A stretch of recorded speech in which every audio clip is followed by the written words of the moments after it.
So this video here has got a little bit of a back to it, so I'm going to explain a little bit.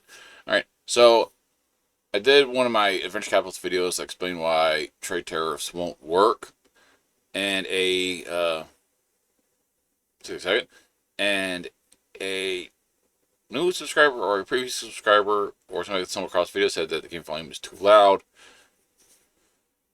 So I basically let them know I'll probably lower the volume on future venture capitalist videos, or because generally the videos don't pull a lot of views, I might just select a series and just kind of go with the more generic browser-based, I get information, I explain my 2 cents on explanation, maybe series. I don't know, I'll think about it. But I basically let Gold Potato Crew know that I think I'll revisit the topic.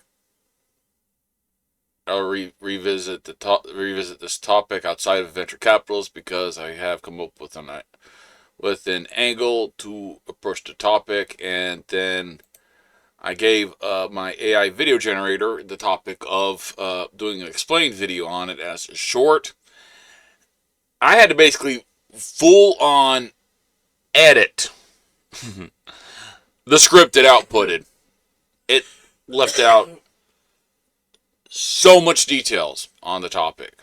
Again, coming to 1 minute 29 seconds. When I finally got fed up with it, and I just basically decided to go with what I ended up having. All right. So now that brings us to. I'll probably just leave my channel open in this tab because I want to be needing this anyways later on. All right. Let's just leave this over here. So here I am with another AI because I want to see if this AI will be able to do a better job. Because actually, I want to give it the exact same instructions I gave my AI video generator. Might end up paraphrasing a little bit because I'm going to be typing it all again because I'm on the computer instead of on my phone, like when I did the AI video short. So let's see if this AI will actually be able to give the correct information.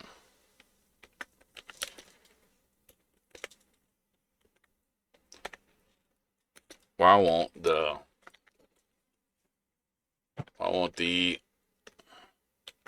United States just let the dog stay right here? He's staying right here. He ain't being a pain in my ass. Okay, just staying right here. All right. I think maybe enough. You try right here. Here, let me just move him a little bit. There you go. There you go. Okay. I want the United States tariffs.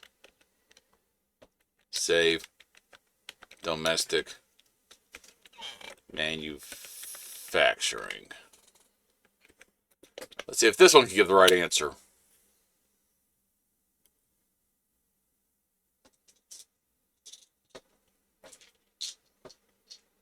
Oh, wow, this one actually might be able to give the right answer. All right, let's zoom this in a little bit so that I can kind of read it a little better. The idea tariffs will save domestic manufacturing in the United States sounds appealing on the surface. Protect local industries by making foreign goods more expensive, and jobs should come rushing back, right? But the reality is messier, and history backs us up. First, tariffs don't automatically revive manufacturing because they don't address the root reasons jobs left. In the first place, labor costs are a big one in 2023. The average manufacturing wage in the U.S. was about $25 per an hour. Well, in China, it's closer to $6, and in places like Vietnam, it's even lower. Oh, I didn't know Vietnam was even lower than China. Because I know most of the United States manufacturing ended up going to countries like China, India, and Mexico. I didn't know Vietnam was even lower. I did not know that. So that means that they'll probably just end up going to Vietnam. Was it Apple that went to? Is it Apple that was looking into Vietnam to move the manufacturing from China to Vietnam? I don't remember. I have to look into that. Even lower tariffs might narrow the price gap on imported goods, but they don't erase the incentive for companies to offshore production where labor is dirt cheap. Look at the steel tariffs under Bush in 2002. Steel prices rose, sure, but downstream industries like auto parts and appliances took a hit. Whoa, whoa, whoa. Okay. Okay, here we go. Steel prices rose, sure, but downstream industries like auto parts and appliances took a hit, shedding more jobs than steel gained the net. Now, this here, $25 an hour, that is excluding stuff like income taxes, uh, and your various insurances that you have to have per an employee, which I'm going to ask this AI if it can actually give the actual cost per an employee, including all taxes and insurances. I'm going to see if it can answer that one, because you're going to be floored what it actually takes to pay somebody $25 an hour in the United States. It's actually a lot higher. Okay, all right, shedding more jobs than steel gained the net results. Now, this is ignoring one part is that Xi Jinping in China actually heavily subsidized China's steel to bankrupt the United States steel industry. This didn't mention that part, which I'll get to that one too in a minute. I'm going to see if this AI can actually knows about that one.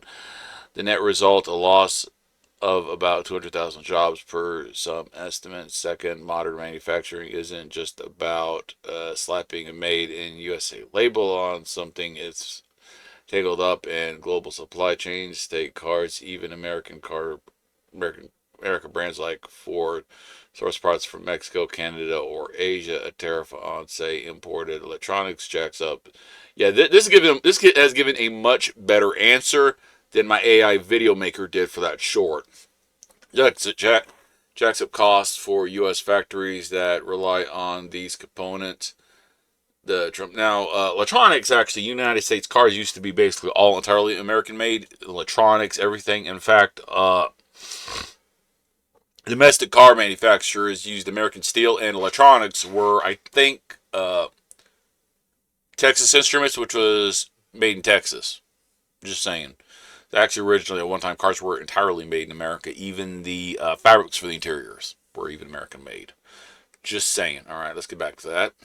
Relying on these components, the Trump tariffs from 2018 to 2019, for instance, added billions in costs to U.S. manufacturers. Think $5 billion extra for the auto industry alone in 2018. Companies either eat that cost, hurting profits. They ain't going to eat it that much. They'll actually raise their prices, or just send their manufactured vehicles. That's what it's send them elsewhere, and wait for the next president basically turn around and then basically reverse the tariffs. Because what's the point?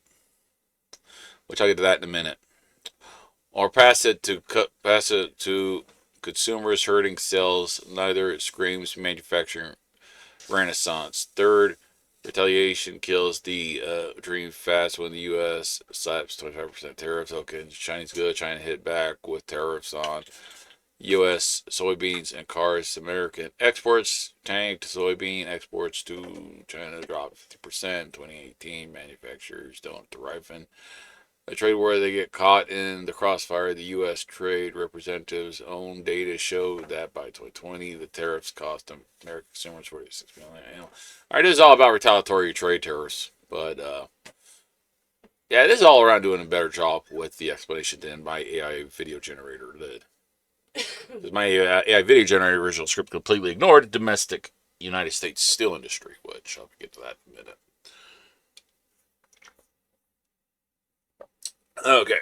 Oh, here's a good one. Yeah, this is what a lot of people don't think about. And then there's automation. Even if tariffs force production back onshore, robots, not humans, often get the gig. U.S. manufacturing output has climbed since the 1990s, but employment hasn't down from 17 million jobs in 1990 to 13 million now. Why? Machines. A 2021 study from the National Bureau of Economic Research found that automation accounted for 88% of manufacturing job losses since the 2000. Not trade war. Tariffs don't reverse that. That's right. Because let's face facts here. Are you going to pay some human to screw the top on top of the toothpaste tube, or are you going to have a robot screw the top on the toothpaste tube?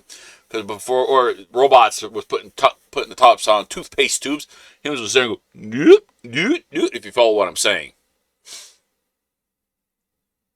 In fact, what was it? Was it a cartoon or was it a movie?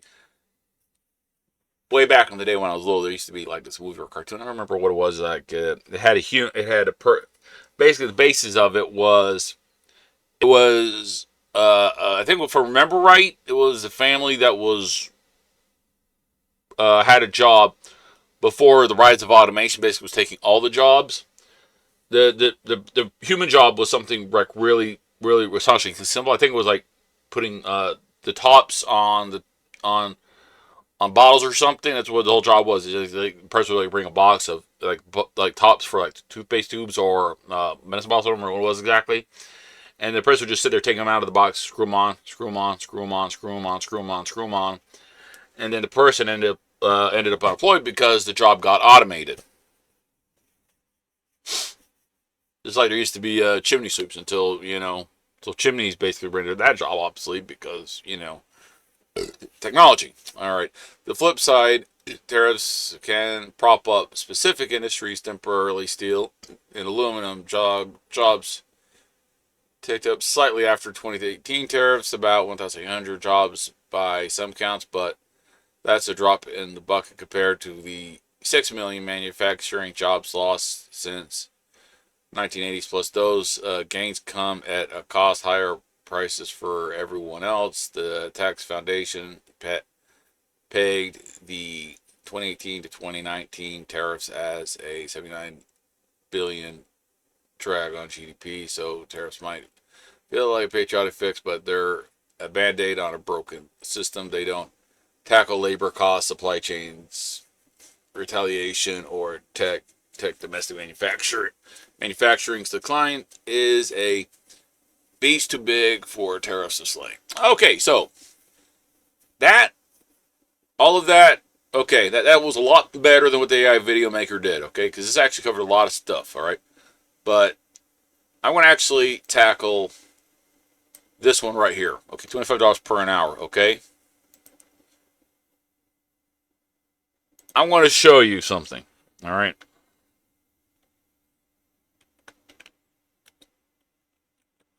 How much does it? I'm going to see if Grok can answer that. Does it cost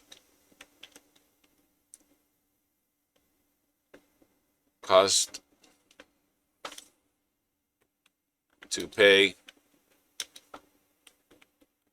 a human employee $25 an hour, including all taxes and benefits? Are you ready for your jaw to hit the floor like a ton of bricks? If this can answer it, here we go.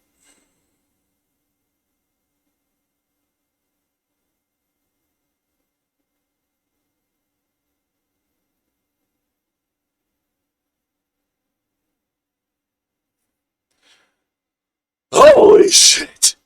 That's higher than even I thought it was. Wow! Holy crap. I didn't even read it yet. Okay, so that's converting it to yearly. Got it. Okay. Calculating the true cost of paying a US employee $25 per hour gross. Okay, this is gross. This is your take home. This is excluding your insurances, taxes, social securities, and all that crap, okay? Okay, you follow me? All right.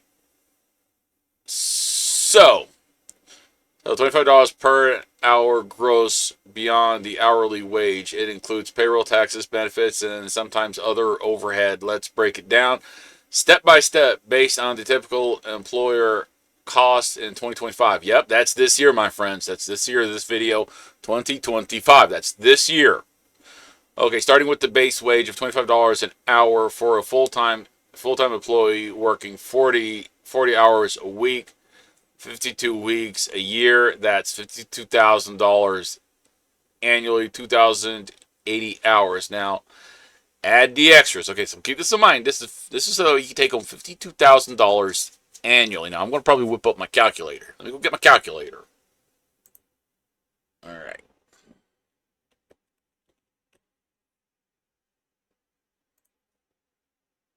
Because this is about to, this is going to make you, okay, here's the calculator. All right, here's the calculator. Okay, now we're going to get this here in here. Okay, there we go. We got the 52,000. Okay, we got the 52,000. If they don't give us the grand total, okay. Employers pay a chunk of taxes on top of wages. The big ones are Social Security, 6.2% of wages, up to 168,600. The 2025 wage base limit adjusted from the 2024's 160,200 based on inflation rates for the 52,000. That's okay. So that's an additional 3,224, I think, right? Okay, so that's 6.2%. So then, okay, so that's 3,200. Okay, 24.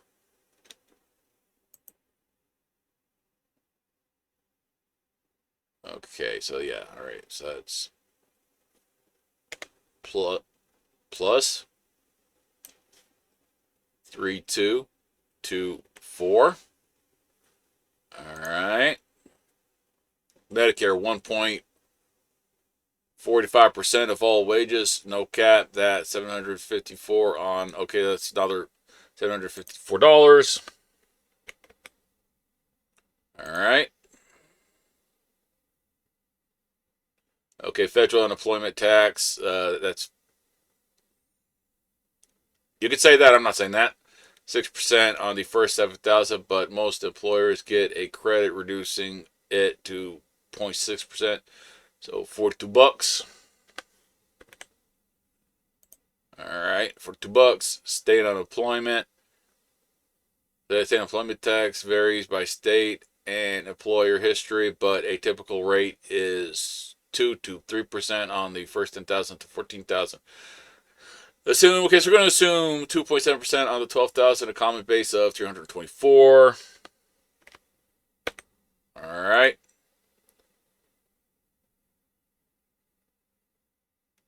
All right, they got the payroll taxes, roughly 4,344 a year.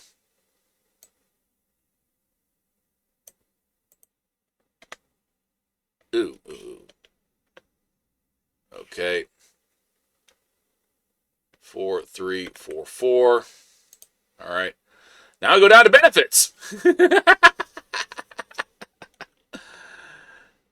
Now we're going down to benefits. Okay, health insurance in 2023, the average employer cost for a single coverage was about $7,500 a year.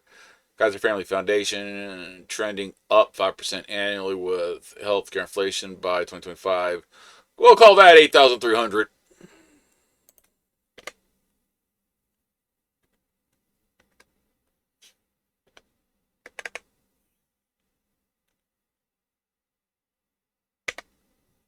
We're up to 68,988. Just so this is for anybody that's wanting to keep track. Retirement, e.g., 401k match. Many employers offer 3 to 6% off, 3 to 6% of salary at 4% of 52,000. That's 2,080.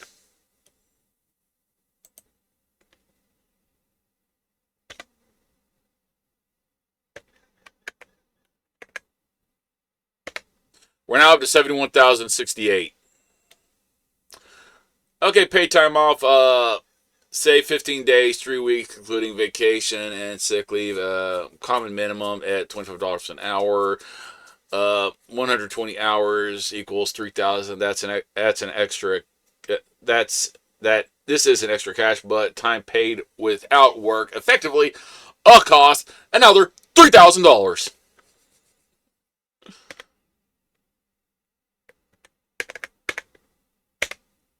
Is it sinking in yet? Total benefits roughly, the benefits alone is $13,380 a year. Grand total Okay, we got here wages 52,000, payroll taxes 4,344, benefits 13,380, other is $1,500. That is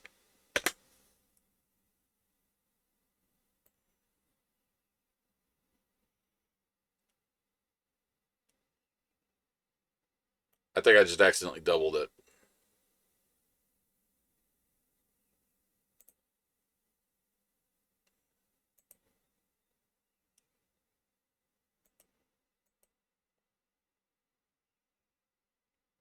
All right, that's roughly $55,000, 224. It's roughly $55,224 to pay somebody. That's what that $52,000 a year wage actually comes to. Is roughly 55,000. That's basically close to, yeah. All right. Wages 52,000, payroll taxes 4,344, benefits 13,380, other 1,500. That's roughly about $71,224 a year to have one person being paid. That's just one person. That's just to pay one person $25 an hour.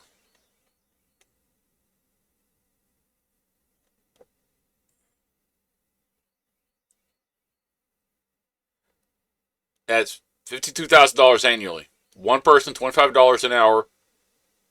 That's $52,000 annually. You're basically, to pay that one person that much is roughly $71,224 a year.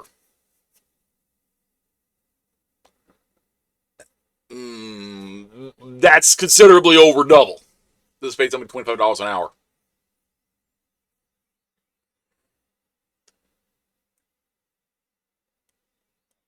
In fact, I want to take Grok's your output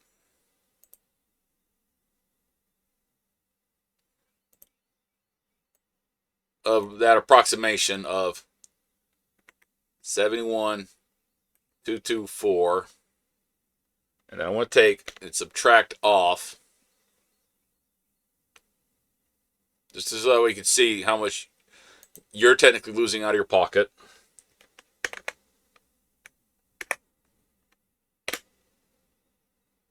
You're literally losing out of your pocket $19,224 and various benefits and taxes.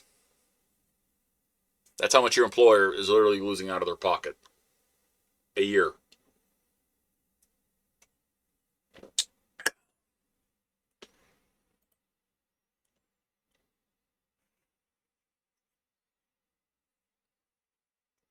And that basically comes to pay you basically 24 $25 an hour. Basically comes to an additional, basically it comes to basically to pay you $24 an hour for you to take it home is basically costing $34.24 an hour over 2,080 hours. That's very ballparkish, because it's actually a little higher than that, because this is actually excluding three additional insurances that your employer has to have as well. And if you end up actually collecting unemployment here, this one, if you're collecting unemployment here and you for some reason you end up collecting unemployment after, basically, all right, let me try to explain this to you. Your employer is actually paying unemployment twice for you to work there, okay? Because they're actually paying what's called unemployment, which does, some employers does reflect on your payroll stubs, but some of them doesn't show it on your payroll stubs for some weird reason. I don't know why. But then your employer is also paying what's called unemployment insurance, okay? Because basically you're getting paid one unemployment, and then your employer's paying unemployment insurance, which is basically covering its entire labor force. Okay, in the event one of the employees actually ends up collecting unemployment, then your employer is still technically paying you unemployment, but also paying the unemployment insurance. It's stupid. It's very stupid That works like that, okay? So technically, you can almost double that in some states, because some states is required to have what's called unemployment insurance. Okay, and then it's also got workman comp that they are required to pay in some states for an individual, and then some states is for the entire labor force. So actually, this can be quite a bit higher in some states, quite a bit higher. Okay, so that's just okay. That's just the cost for one person, excluding stuff like on-the-job accidents, and then your employer also has to have legal representation employed there. It gets messy, but this is just to make a point for what Grok spat out up here. This $25 an hour. That's nice. It wasn't for the fact that it's a shit ton more to that $25 an hour. A shit ton more. Okay, now to continue to go down this rabbit hole, okay, I'm going to show you one more thing. How many countries do not have minimum wage? This one might take a bit longer.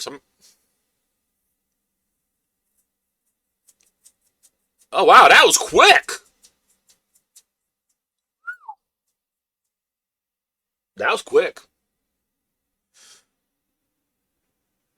25. There are a handful of countries that do not have a statutory national minimum wage. Instead, these countries often rely on alternative mechanisms like collective bargaining agreements between employers and labor unions to set wage standards based on the latest available data. Many people might actually be searching for this have been that quick. Australia wages are determined by sector-specific collective agreements. Denmark collective bar. Okay, so this is listing collective bargaining ones.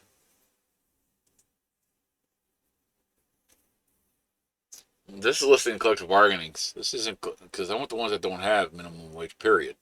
Not zero. No minimum wage. That's 8 countries with no national minimum wage laws that are mostly developed nations with robust labor systems where unions or industry-specific agreements fill the gaps. Some sources might list fewer or more depending on how they define minimum wage, each excluding countries with partial or regional systems, but this is the core group in 2025. Note that over 90% of countries globally do not have some form of minimum wage legislation, making the ease exceptions stand out. Okay, so this isn't giving me what I wanted. Okay, so I'm going to just skip that. All right.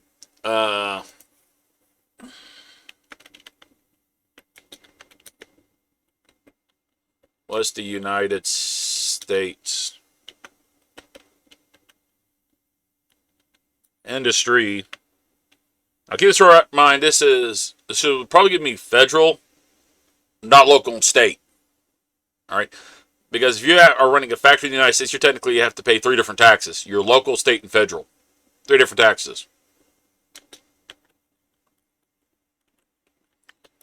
Compared to China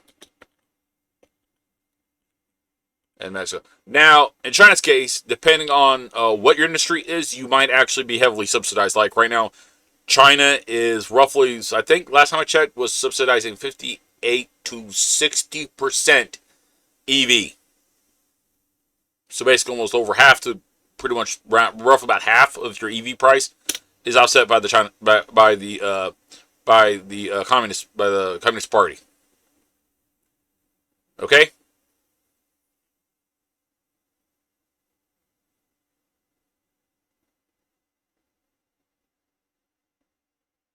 All right, here we go. It sounds like it relatively gave it to me. Okay, good.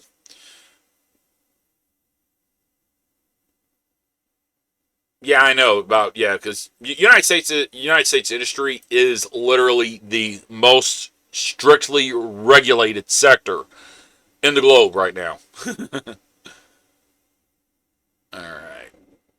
So okay. I'm going to just skip the Rock explaining how it interpreted it. I'm going to just jump straight down to here.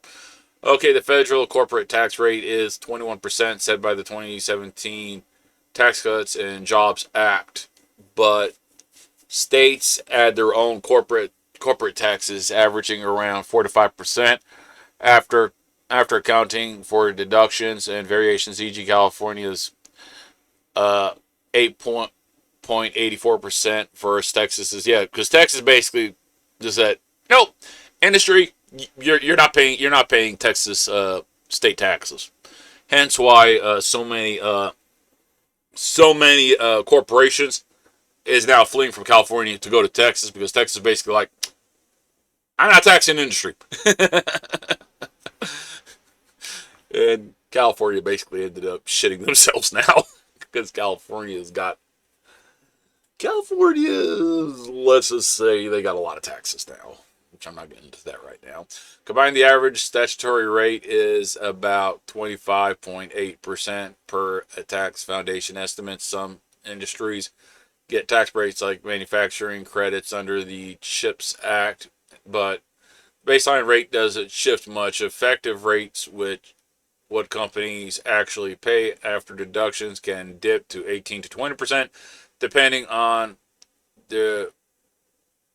Okay, yeah, okay, so bonus drops to 60%. Okay, so basically it's roughly, okay, got it. Okay, the China. Okay, so here we go. Here is China's 25% with no additional subnational. Okay, so basically China is a straight country, 25% with no additional corporate income taxes. China sweetens the deal for industry with targeted incentives. High tech firms or manufacturing in special economic zones often pay. Yeah, see here, United States is roughly around 18 to 20%. Well, China basically ends up at around 15%. And small businesses with low profits can drop to 5 to 10%. You see the huge difference there? That's a substantial difference there. All right, 5 to 10% is faster than in the U.S. Assets like machinery can be written off in 3 to 20 years versus up to 39 years stateside. So yeah, you see here.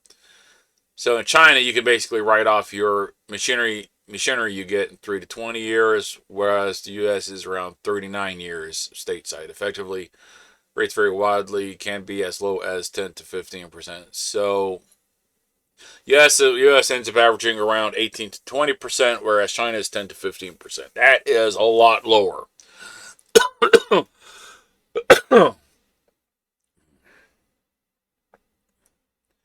Okay, now Mexico, the corporate tax rate is a flat 30% with no state level add on. So basically, again, Mexico is just Mexico with where states can't individually add additional taxes. With no state level add ons, Mexico keeps it simple, no widespread industry specific tax breaks like China, though maquiladoras export focused factories get indirect benefits via VAT exemptions or temporary import duty relief under programs like IMMEX. So basically, Mexico is combating China by basically sweetening manufacturers' imports with more tax breaks. I don't have my glasses.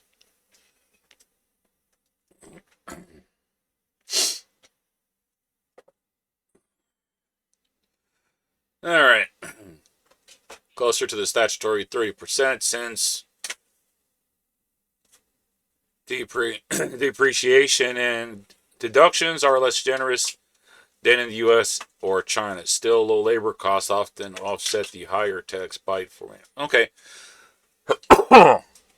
so China has much lower labor costs when compared to China and the United States, which basically offsets the higher taxes. That's about what I figured. That's why China has been getting so much more industrial development. Okay, because I knew China's labor costs were wicked low. Mexico's 30% rate is the highest on paper, followed by the U.S. at 25.8% combined. and China 25%. But China's flexibility, shorter depreciation, and sectoral perks often make its roll burden lighter, especially for industry. The U.S. sits in the middle. Its federal rate is low, but state taxes and slower cost recovery push it above China's effective load. Mexico's lack of brakes makes it the priciest of the three for pure tax cost, though its proximity to the U.S. market keeps it competitive. Numbers don't tell the whole. Yeah, I know that. All right.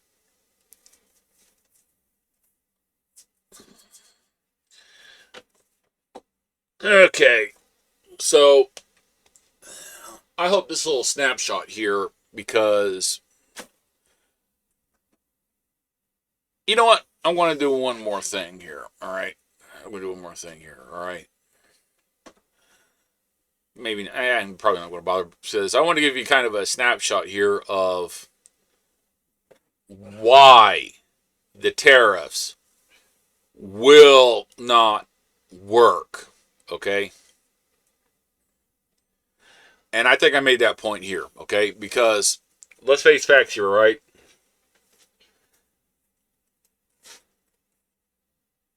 All right. As long as you know what, I'm going to just go. I want to just tear the band-aid off. Total cost of an automotive factory in Detroit. I want to tear the band-aid off here, okay? So I want to make this perfectly clear. The tariffs will not work for one simple reason. The cost of owning and operating the factory is set. No matter what you do in tariffs, it will not work to save anything, because right now the cost of just flat out running a factory in the United States, because of state, federal, and local taxes, is just point blank too damn high. All right. All right. Let's see if Grok was able to actually get this. Estimated the total cost of building an automotive factory in Detroit in 2025 is tricky. There's no one size fits all number, because it depends on size, purpose, and mess of economic variables. But we can piece together a rough picture using recent examples in industry trends. Okay, good. This is going here. Okay, take Fiat Chrysler's new Stellantis 2019 announcement. They pledged $4.5 billion to expand their Detroit footprint, including a new assembly plant on the east side, Mack Avenue. That project, completed in phases by 2021, converted an old engine plant into a modern factory for Jeep Grand Cherokee and Dodge Durango production. It spans about 3 million square feet and created 6,500 jobs. Breaking it down, that's roughly 1,500 per square foot, or 692,000 per job. Though this includes retooling existing space, not just ground up construction for a fresh build. Look at Ford's Michigan Central Station redevelopment. Ford's pouring $950 million into a 1.2 million square foot campus, part of a broader Corktown plan, but that's a mixed use site, offices, tech labs, not a full factory. A true greenfield auto plant like Toyota's $1.8 billion facility in Kentucky from the 1980s, adjusted to $4.5 billion today. You see right there, that's literally the perfect example. But you see, this is not the rough cost of manning, which I showed you earlier. Is not pretty. Might be closer to the modern plants like Tesla's Gigafactory in Nevada, run 1.1 to 2 billion for 5 to 10 million square feet. But those are outliers with heavy automation and battery focus. Construction costs in Detroit help refine this. In terms of about 2025, industrial building costs in the Midwest hover around 150 to 250 per square foot for basic shells. Per industry reports like RS means at automotive specific needs, robotics, assembly lines, reinforced floors, and you're at 5 to 1,000 per square foot. A mid-sized plant, 1 to 2 million square feet, could thus range from 500 million to 2 billion. Land in Detroit's industrial zone is cheap, 5,000 to 100,000 per acre, but you'd need 50 to 100 acres. So 5 to 10 million there. You see here? You see how bad this is? Tied to your earlier question, add up to 1,000 workers at 34 an hour, fully loaded for a year is 70 million just to get rolling. Factor in Detroit specific tax incentives. Michigan loves auto jobs, might shave off 10 to 20%, but supply chain disruptions or union negotiations could. Right there is your catcher. Right there is your catcher. Union negotiations could spike costs. Atlanta's faced community pushback and permitting delays, adding millions in mitigation. A bare bones 1 billion square foot plant might start at 500 million. A state of the art one with EV capacity could hit 2 to 3 billion. So ballpark 500 million to 3 billion, depending on scale and tech. Still is 4.5 billion. Play suggest at just a high end if you're including upgrades and multiple sites without a specific blueprint. That's the best range I could pin down. So I trust this. I trust this bird's eye view. White tariffs ain't going to quite work as people are expecting. Because as long as you have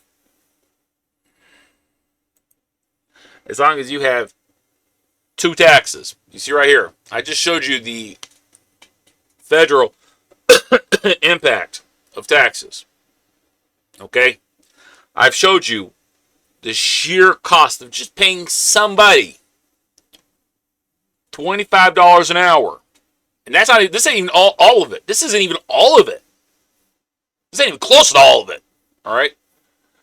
There's one more tax that, back to it. There is one, where's my mouse? There's my mouse. There's one more tax that I think I should kind of mention. It's called the,